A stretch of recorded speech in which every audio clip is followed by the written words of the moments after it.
అట్లనే ఇంకో మాట చెప్తున్నా ఇప్పుడు నీ తరపున కేసీఆర్గా మారబోతున్న జగన్మోహన్ రెడ్డిని చూస్తారు 24లో. అర్థమైందా డైలాగ్? ఓకే, కంట్రోల్ చేస్తాడు, ఓకే, అందరినీ కంట్రోల్ చేస్తాడు. సో ఇంకా తిరుగులేదు జగన్మోహన్. స్థానబలం ఏంటంటే స్థానబలం. మేము తెలంగాణలో ఉన్నాం కాబట్టి ఆంధ్రలో మమ్మల్ని ఏం చేస్తారు అని చాలా మంది అనుకుంటారు. కానీ బట్ కుటుంబానికి సంబంధించి పదే పదే మాట్లాడుతూ ఉన్న వాళ్ళకి అంటే ఇంపాక్ట్ ఏ విధంగా ఉంటుంది అంటారు? ఈ ఎలక్షన్స్ టైంలో చెల్లి షర్మిల గారు తెలంగాణకు వచ్చేసారు, తల్లి గౌరవ అధ్యక్షురాలుగా రాజీనామా చేశారు, ఇప్పుడు ఆయనతో భార్య ఉన్నారు భారతి గారు, పరోక్షంగా సపోర్ట్ చేసినా కూడా ఆమె ప్రత్యక్ష రాజకీయాలకు వచ్చే అవకాశం ఉందంటారు? లేదమ్మా, లేదు, రారు. ఓకే, ఆ నెసిటీ లేదు వాళ్ళకి, వాళ్ళ ఫ్యామిలీకి అవసరం ఏముంది? ఇప్పుడు సరే, ఇప్పుడు షర్మిల ఫైటింగ్ ఇంకోటో అవన్నీ వ్యక్తిగతమైన అంశాలు. ఇప్పుడు తెలంగాణలో నాకు తెలిసిన ఫ్యామిలీ ఉంది. అన్న టీఆర్ఎస్లో ఉన్నాడు, తమ్ముడు బీజేపీలో ఉన్నాడు, వాళ్ళ పెద్దన్న కాంగ్రెస్లో ఉన్నాడు. వాళ్ళు అనామకులు కాబట్టి వాళ్ళ గురించి మాట్లాడుకోము. ఇది సీఎం ఫ్యామిలీ కాబట్టి మాట్లాడుకుంటున్నాం. అట్లా ఎన్ని ఫ్యామిలీలు లేవు తెలంగాణలో? నాకు తెలిసిన వాళ్ళు మస్తు మంది ఉన్నారు. ఓకే, సో అది కామన్ కదా, దాన్ని పెద్ద విశేషించి మాట్లాడుకోవాల్సినటువంటి అవసరం లేదు. వాళ్ళ జాతక రీత్యా ఉంటుంది. షర్మిల జాతకము, షర్మిల ఆంధ్రప్రదేశ్లో ఎంపీ కావాలి అంటే జగన్మోహన్ రెడ్డి చెప్పినట్టు ఉంటుంది. అన్న నాకు ఎంపీ అంటది, రాజ్యసభ ఇస్తాడు, ఎంపీ ఇస్తాడు, పోతుంది. ఆమె జాతకంలో రాజయోగం అనుభవించే పరిస్థితి లేదు కాబట్టి వ్యతిరేకమైన నిర్ణయాలు తీసుకుంటుంది. So as nothing but decision. ఆమె తీసుకునే నిర్ణయాలు ఆమె జీవితము. ఆమె పార్టీ పెట్టినా, తెలంగాణలో కాంగ్రెస్ పార్టీకి పోయినా, లేకపోతే ఇంకో మాట మాట్లాడినా, ఇవన్నీ కూడా రాజకీయ జాతకపరమైన అంశాలే కదా. సో ఆమె తీసుకునే నిర్ణయాలు, ఆమె మాట్లాడే మాటలు ఆమె జీవితాన్ని డిసైడ్ చేస్తాయి. ఎలా ఉండబోతుంది అంటారు షర్మిల యొక్క పెద్ద గొప్పగా ఉండదు. ఓకే, షర్మిల గారు జగన్ దగ్గరికి పోతే హ్యాపీగా ఉంటుంది ఆమె జీవితం. ఆయన లేకుండా ఆమెను ఊహించుకోలేం. వెళ్ళే అవకాశం ఉందంటారు? ఎందుకంటే నీకు బాగా క్లోజ్ అమ్మా, నాకు తెలుసమ్మా.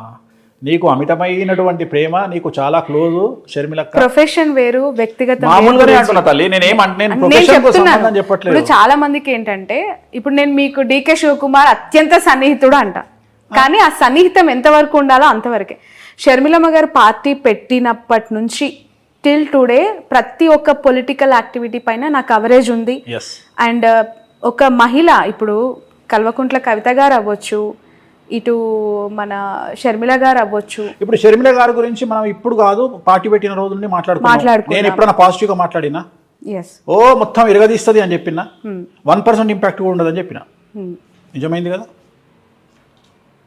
నేనేం మాటలు మార్చట్లేదు కదా. మీరు ఆ రోజు కూడా నువ్వు ఆమె దగ్గర ఇంటర్వ్యూ తీసుకొని వచ్చిన మరుక్షణం నేను చెప్పిన ఏముండదు తల్లి, అంత నార్మలే ఉంటుంది పరిస్థితి అని చెప్పిన. అంతే తప్ప నేనేం గొప్పగా మాట్లాడ. అంతలాగా ఒక పాదయాత్ర, నిజంగానే చెప్పాలి, ఒక మహిళగా ఆమె చేసిన పాదయాత్రని నేను కల్లారా చూసిన వ్యక్తిగా కష్టం వేరు, చాలా చాలా బాధపడ్డాను ఆ రోజు. ఎందుకు అంటే పక్క రాష్ట్రంలో అన్న సీఎం గా ఉన్నారు, ఇక్కడ ఒక మహిళ ఒంటరిగా ఎందుకు ఈ పరిస్థితి వచ్చింది?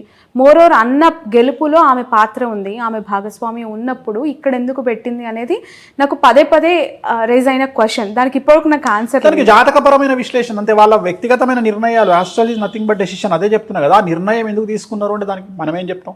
ఇప్పుడు మన గ్యాప్స్ అనేవి ఉన్నాయంటారా? ఖచ్చితంగా నాకు కుటుంబం పట్ల అవగాహన లేదు, వ్యక్తిగతమైనటువంటి అంశాల జోలికి నేను వెళ్ళను.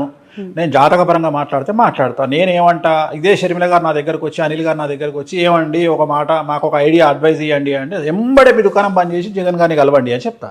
ఎందుకు? అక్కడ పోయి కూర్చుంటే మీకు ఆల్రెడీ ఏదో పదవి ఇస్తాడు, హ్యాపీగా ఎంజాయ్ చేస్తారు లైఫ్, ఒక సీఎం చెల్లెగా లైఫ్ ముందుకెళ్తుంది. ఇంత కష్టాలు మీరు పడాల్సిన అవసరమే లేదని చెప్తాను నేను. కానీ వాళ్ళు మనల్ని అడగరు, మనం చెప్పాం, అయిపోయింది. సో ఇట్లనే astrology is nothing but decision. వారసులకి సంబంధించిన ప్రశ్న ఇది. కేసీఆర్ గారు ముఖ్యమంత్రిగా 2 టర్మ్స్ చేసిన తర్వాత ఇప్పుడు గెలిచి ముఖ్యమంత్రి పదవికి రాజీనామా చేశారు, కానీ కొడుకును ముఖ్యమంత్రి స్థాయిలో సొసైటీలో ప్రొజెక్ట్ చేశారు. నెక్స్ట్ 5 yearsలో కేటీఆర్ గారు ఆ స్థాయిలో ఎమర్జ్ అవుతారు పీపుల్లో అనేది ఒక మాట వినిపిస్తోంది. చంద్రబాబు నాయుడు గారి వారసుడు లోకేష్ గారి గురించి ప్రస్తావిస్తూ ఉన్నారు. లోకేష్ గారు ముఖ్యమంత్రి అయ్యే అవకాశం కానీ, పాదయాత్రను మరొకసారి దిగ్విజయంగా నాన్ స్టాప్గా స్టార్ట్ చేసి ఎండ్ చేసే పరిస్థితి కానీ, పీపుల్స్ లీడర్గా ఎస్టాబ్లిష్ అయ్యే అవకాశం కానీ ఉందా అని చెప్పి. ఇక ఇండివిజువల్గా చెప్పగానే ఇద్దరికి లేదు, ఇద్దరు ముఖ్యమంత్రుల కొడుకులకు లేదు. ఒకటే ఆన్సర్లో 2 సమాధానాలు. ఇటు కేసీఆర్ గారు అబ్బాయి కేటీఆర్ కానీ. బట్ కంపారిటివ్లీ ఈరోజు ఇప్పుడు కూడా సిరిసిల్లలో ఆయన మళ్ళీ విక్టరీ. మళ్ళీ నువ్వు అన్ని జనరలైజ్డ్. నేను ఆస్ట్రాలజర్ అమ్మా, పొలిటికల్ అనలిస్ట్ కాదు.